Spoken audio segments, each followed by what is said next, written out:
Hi everyone.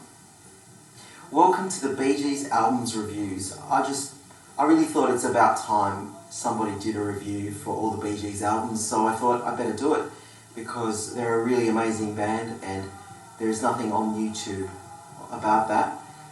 They have a massive actually collection of albums, 30-something albums, and a lot of albums they did as individual brothers as well. And I'd like to review every single one of them, starting with 1965's Barry Gibb and the Bee Gees, sing and play 14 Barry Gibb songs, right up to 2001, This Is Where I Came In.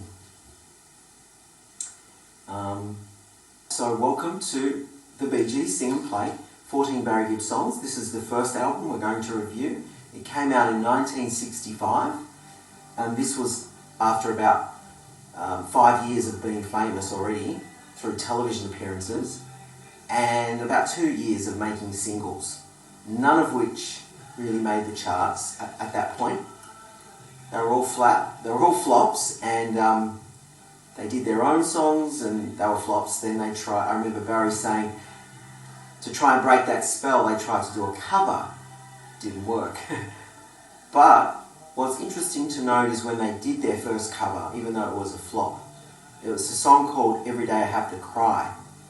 And that song arguably is really the first time they captured the essence of what the Bee Gees was going to be for the next 40 years. So it's kind of blue-eyed soul. So it's sort of black music that's done, by a white singer. It's not trying to emulate the black singers, but it's trying to bring in those qualities, of pain, perhaps, and hardship, longing, all the emotions that you go through in life. And perhaps they didn't have the suffering, in their DNA that the blacks had, obviously. I guess you could say, and hence their music to some people might be inferior, but I really don't think that's the case. I think the Bee Gees really understood every kind of music they ever attempted, and the best thing they did, they were good at, was soul music, and they really raised the bar. And for once, you could be a white artist and do black music, and it was acceptable, and it was even admired, and revered. Hence, after the Bee Gees, you had George Michael, and more recent times, Justin Timberlake, who really stepped up to that level. Anyway, this album isn't really blue-eyed soul. There's a few little bits and pieces, but I like to look at this album as the Bee Gees on L plates because it's the one album where there's no obvious hit. Although you might hear now, this is the song Wine and Women. This is actually their very first top 40 hit. I only got into the top 40 just, and by the skin of its teeth. And again, it is a continuation of Every Day I Have to Cry. His brand, if you like, developed. That's what they developed into. That's what they were really good at. The person who was involved in this album, in producing and overlooking this album, was actually Bill Sheppard. Bill Sheppard, this is before they met Robert Stigwood, of course. Robert Stigwood was the first person who would actually sign them up as an international act when they moved to England in 1967. But before that, there was Bill Sheppard, and Bill Sheppard only ever spent about a year in Australia, and he just luckily happened to coincide with the final year of the Bee Gees in Australia. And it's hard to imagine the legacy of the Bee Gees if it wasn't for Bill Sheppard, because Bill Sheppard helped the Bee Gees produce and arrange those very lush orchestrations that they were so famous for. And people like David Bowie have actually cited the Bee Gees as an influence in the early days because of that. And also the Moody Blues, you can definitely hear cross-pollination there, if you like. I can't say enough good things about Bill Sheppard. Bill Sheppard is really an underrated person. In fact, not only are there no videos of this guy, and he died in 1988, but there are hardly any photos of him as well, which have actually led to some fueling conspiracy theories that he was actually Paul McCartney's double, but nothing could be further from the truth. That's just because Paul McCartney was mixed up with a name called Billy Sheppard, or I should say Billy, what's his name? Billy Campbell. And so because of the Billy element, that, you know, some conspiracy theorists projected that onto Billy Sheppard and thought that was him. I think it's because there's just so little known about him. There are very few photos even of Bill Sheppard. There is, however, I believe, a photo in the gatefold, or a picture I should say, and a drawing of him in the Bee Gees' Life in a Tin Can album. If you open the gatefold, there's a can, and at the front of the can, I believe that's Bill Sheppard. But anyway, he's an amazing guy, and he actually did albums in his own right, going back to the late 50s, and he also did an album in the late 60s covering Bee Gees material with a choir, which is kind of ironic because he did the instrumentation for the Bee Gees anyway, so they were his songs just as much as they were Bee Gees. And I can't say enough also about Bee Gees songwriting, because it's their songwriting that, you know, allowed for those lush arrangements, those complex, lush arrangements, and they really set the bar. I have to say, they really set the bar for that, along with, you know, Moody Blues and David Bowie and Pink Floyd, all those, and the Beatles, of course, all those artists that used orchestras and weren't scared to mix rock and roll with classical elements, making it truly postmodern. Anyway, enough about Bill Sheppard, but I can assure you he's not Paul McCartney. That's just a conspiracy theory, and it's really based on absolutely nothing. This is pre-England. So, you know, 1967 they went to England, and there's a lot more to talk about in that era when we cover their first international album.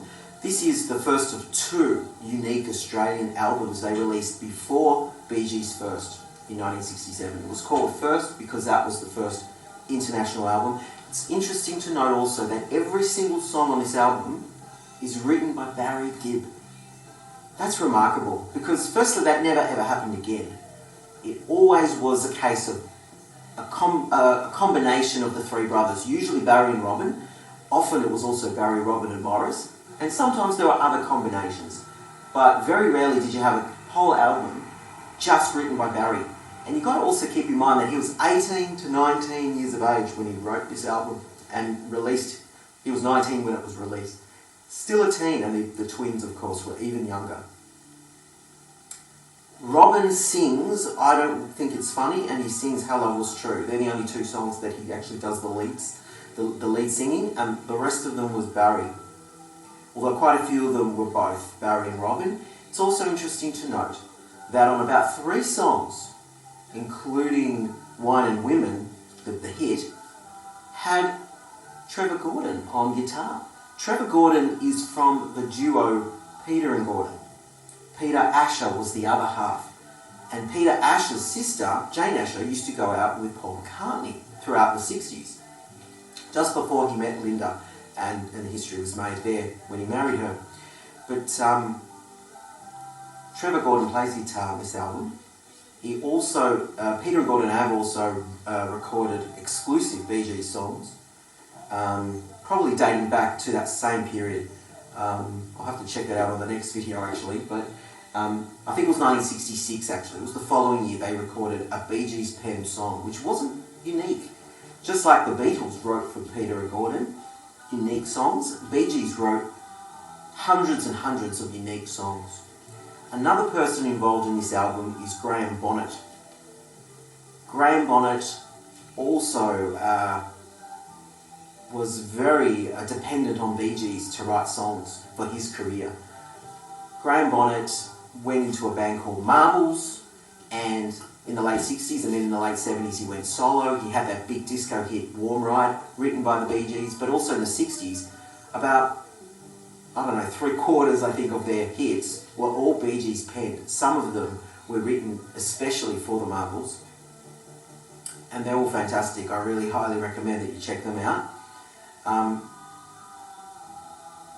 Yeah, this is so interesting because this is pre their producer, their legendary producer Robert Stigwood, 2 years before, and they're still showing that they're unstoppable. I mean, there's 14 songs here, and I can't believe, just looking at it now, how every song is different. It emulates a different facet of 60s music. For example, And the Children Laughing, when I first heard that I couldn't believe it, because they're clearly trying to compete with the Donovan and the Bob Dylan, and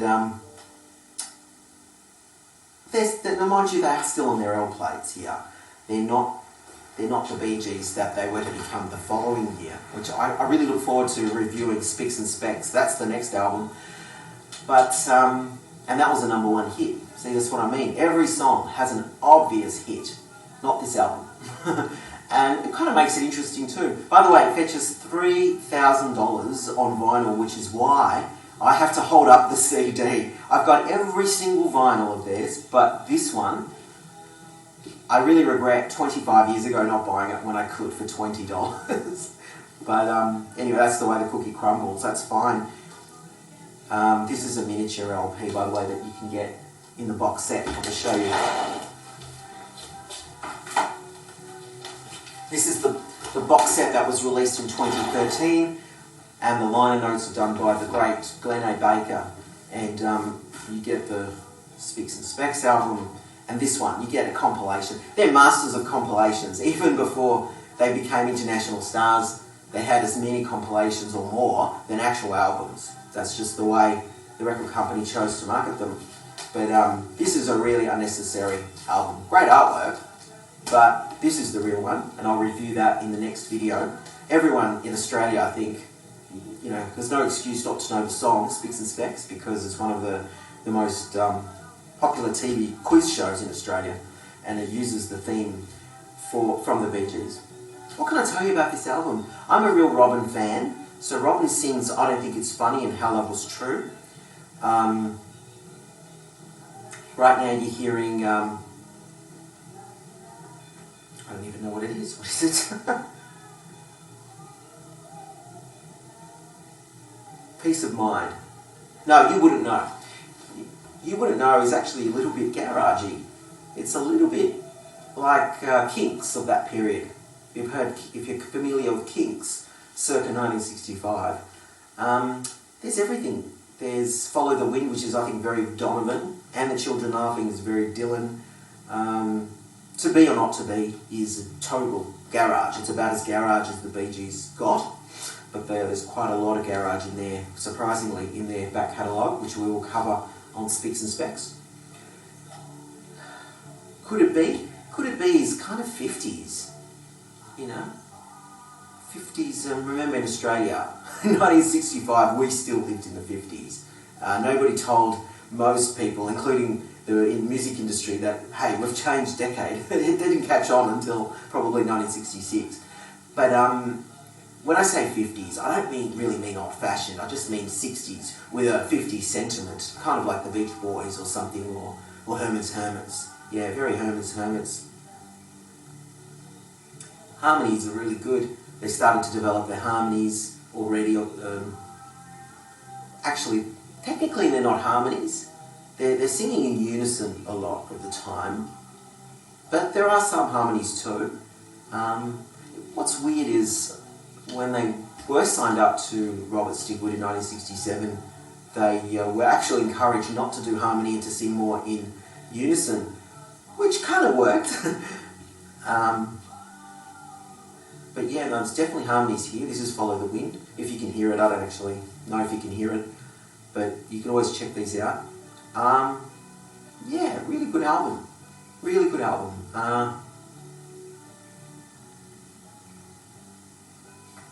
What more can I say? So I'll see you on the next video. and that will be Spicks and Specs, and I'll actually hold up the true, authentic vinyl, the original pressing. Okay, see you later. I can talk BGs all day, so I better stop now.